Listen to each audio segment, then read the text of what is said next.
요한계시록의 또 다른 문학적 특징은 서신이라는 거예요. 서신, 편지라는 것이죠. 서신이라는 것은 무시간적인 상황에서 기록되지 않는 것입니다. 편지라는 것은 보통 시간적, 공간적으로 제한된 1차적인 독자인 그 수신자의 상황을 고려해서 기록된다는 거죠. 그러니까 서신이다, 편지다라는 것은 그것을 받는 어떤 실제적인, 현실적인 독자가, 수신자가 있다라는 거예요. 그러니까 서머나 교회에게, 에베소 교회에게, 버가모 교회에게, 두아디라 교회에게 이렇게 해놓고 엉뚱한 이야기 쓸 수 없다라는 것이죠. 그래서 편지는 현실감이 있는 거예요. 실제적인 것이죠. 첫 번째 요한계시록의 수신자는 소아시아의 7 교회였습니다. 그 에베소, 서머나, 버가모, 두아디라, 사데, 빌라델비아, 라오디게아 7 교회는 하나같이 문제점을 갖고 있었어요. 그 문제를 해결하기 위해서 요한계시록이 주어졌다는 것을 여러분 잊어서는 안 됩니다. 그들은 영적 전투에 노출되어 있었고 영적 전투에서 패할 수 있는 가능성이 있었다고요. 그 가능성을 원천 봉쇄하기 위해서 계시록이 주어졌다는 것을 아셔야 돼요. 그래서 7 교회에게 주어지는 편지의 마지막마다 마치 후렴구처럼 이기는 자에게는 그 이기는 자에게 주어지는 약속들이 등장하는 거예요. 이렇게 7 교회에게 주어진 편지를 보면서 당시 초대교회들의 실상을 파악할 수 있게 되는 거고 그 7 교회를 밀 까부르듯이 까부리려 했던 사탄의 세력이 지금 이 편지에 이 요한계시록의 동일한 수신자인 이 시대를 비롯한 전체 하나님의 교회에 동일한 세력으로 공격을 가할 것이라는 것을 배우게 되는 거예요. 그러니까 편지라는 양식을 동원해서 좀 더 현실적으로 이제 우리에게 다가오게 되는 거예요. 그래서 요한은 이 편지의 형식도 동원을 한 것입니다. 요한은 이렇게 좀 더 효과적이고 현실적으로 복음을 우리에게 체감케 해주기 위해서 선지자들이 이스라엘 백성들에게 했던 것처럼 선지적 전통의 입장에서 예언의 말씀을 대언하고 있고 묵시문학이라는 장르를 통해서 천상적인 실체를 보여주고 현실을 정확하게 통찰할 수 있도록 해주었고요. 서신의 형식을 취함으로써 추상적인 대상과 문제를 다루기보다는 구체적인 대상과 문제에 현실적이고 실제적으로 그렇게 접근하고 있는 것입니다. 그래서 요한계시록은 묵시문학적인 요소와 예언적인 요소와 서신적인 요소가 함께 섞여서 기록되어진 것입니다. 아시겠죠? 그러면 계시록의 구조를 간단하게 우리가 나누어보고 마치도록 하겠습니다. 성경의 구조를 나눈다는 것은 학자들이 어떻게 하면은 성경을 이해하기 쉽게 설명을 할까를 고민해서 나누는 게 구조예요. 그래서 학자마다 구조가 아주 다 틀립니다. 10명 책을 보면 10명이 다 틀려요. 그래서 저도 참 많이 고민을 했습니다. 요한계시록의 그 설교의 수위를 어느 정도로 맞출까 참 많이 고민했는데 왜냐하면 그 수위에 따라서 구조도 달라져야 되기 때문에 그래요. 자세하게 설명을 하려면 구조를 아주 쪼개야 되거든요. 그렇게 되면은 제가 공부해 보니까 큰 그림을 놓치게 되고 자칫 지루해질 그런 위험이 있더라고요. 그래서 제가 결론을 내리기를 여러분이 주석 없이 요한계시록을 읽으시면서 하늘의 소망만을 바라보고 감격하실 수 있는 그 정도까지만 가자. 그렇게 결론을 내렸어요. 그것도 물론 힘들죠. 그것도 물론 쉽지는 않습니다만은. 그래서 저는 조금 간단하게 구조를 잡았습니다. 여러분이 실증내지 않고 아주 이해하기 쉽게 그냥 뭉통뭉통 이렇게 구조를 잡았어요.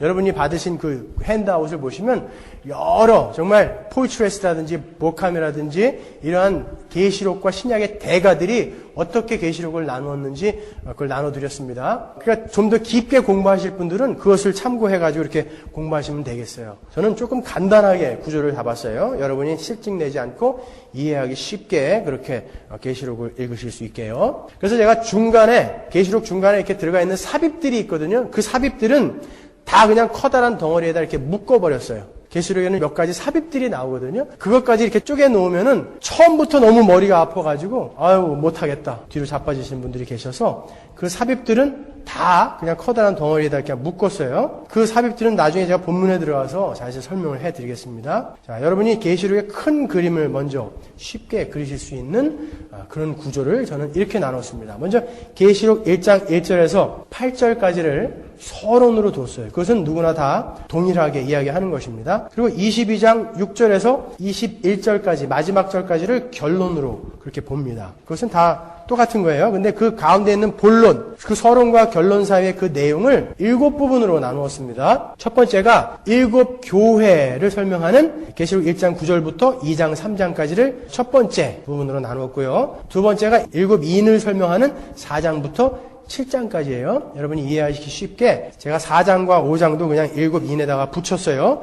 그리고 그 7장에는 1절에서 17절까지 삽입이 들어가 있는데 그런 것들은 일단 다 무시하세요. 그냥 7교회, 7인, 7나팔 이렇게 알고 계세요. 세 번째가 7나팔을 설명하는 8장에서 11절까지고요. 네 번째가 요한계시록의 주제장이라 할 수 있는 12장부터 14장까지입니다. 이게 가장 중요합니다. 거기에는 여자가 뭔지, 남자아이가 뭔지, 용이 뭔지, 666이 뭔지, 14만 4천이 뭔지 이런 것들이 나오는 거예요. 거기에는 창세기부터 계시록까지 내용이 요약되어서 나온 부분이 바로 12장에서 14장까지거든요.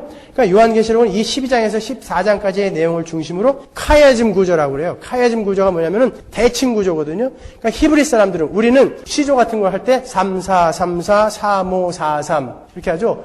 이런들 어떠하리 저런들 어떠하리 이런 글을 쓰는 형식이 있잖아요. 그것처럼 유대인들은 그들이 글 쓰는 형식이 이런 대칭 구조, 카이즘 구조를 갖고 있다고요. 어떤 가운데 있는 것을 설명하기 위해서 여기부터 이렇게 가는 거예요. 그래서 여기서 강조를 딱 하고 그 다음에 또 다시 그것을 이렇게 그러니까 양쪽은 가운데를 향해서 이렇게 수렴되어지는 구조를 우리가 카이즘 구조라고 대칭 구조라고 그래요. 자, 그렇게 지금 12장에서 14장까지가 중요한 것입니다.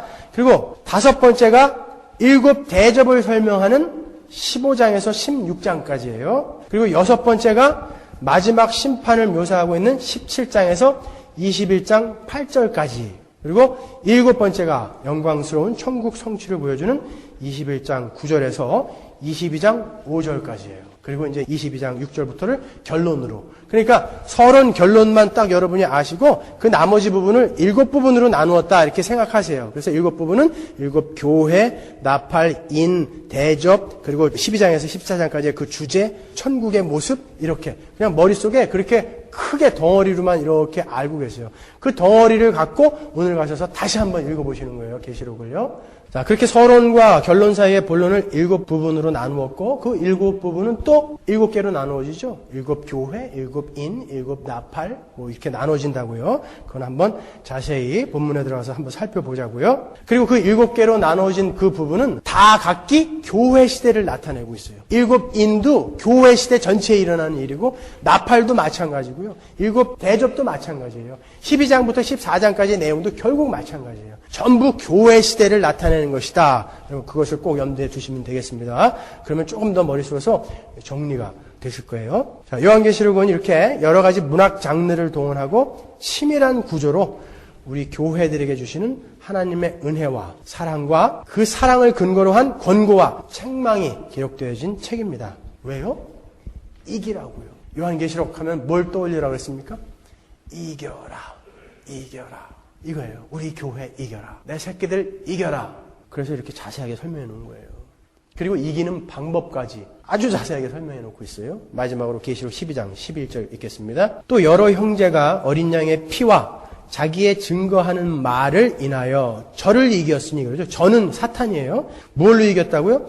여러 형제가 어린 양의 피 그리고 자기의 증거하는 말. 증거하는 말이 뭐예요? 믿는 자들이 증거하는 말. 복음이죠. 뭐 말씀이에요. 그러니까 예수 그리스도를 믿는 믿음과 그분의 그 피와 우리가 갖고 있는 그 하나님의 말씀 그것밖에는 이 세상을 이길 수 있는 무기가 없다고요. 성경은 이렇게 명확하게 이야기해주고 있어요. 무슨 여러분들이 신비나 뭐 예언이나 기적이나 여러분의 분투하는 노력이나 이런 것을 가지고 세상을 이길 수가 없어요. 정확하게 얘기해 줍니다. 예수 그리스도를 믿는 그 믿음과 말씀 이외에는 세상을 이길 수 있는 게 아무것도 없어요. 이렇게 결론까지도 이야기해줘요. 그러니까 여러분 오늘 가셔서 더 진지하게 머리 딱 묶고 계시록 한번 더 읽으세요. 아무쪼록 이 요한계시록 이 하나님의 말씀을 공부하면서 여러분과 제가 세상을 이길 수 있는 힘을 얻고 더욱더 힘차게 영원한 새하늘과 새 땅을 소망하게 되는 용기와 격려를 얻게 되기를 바랍니다. 기도하겠습니다.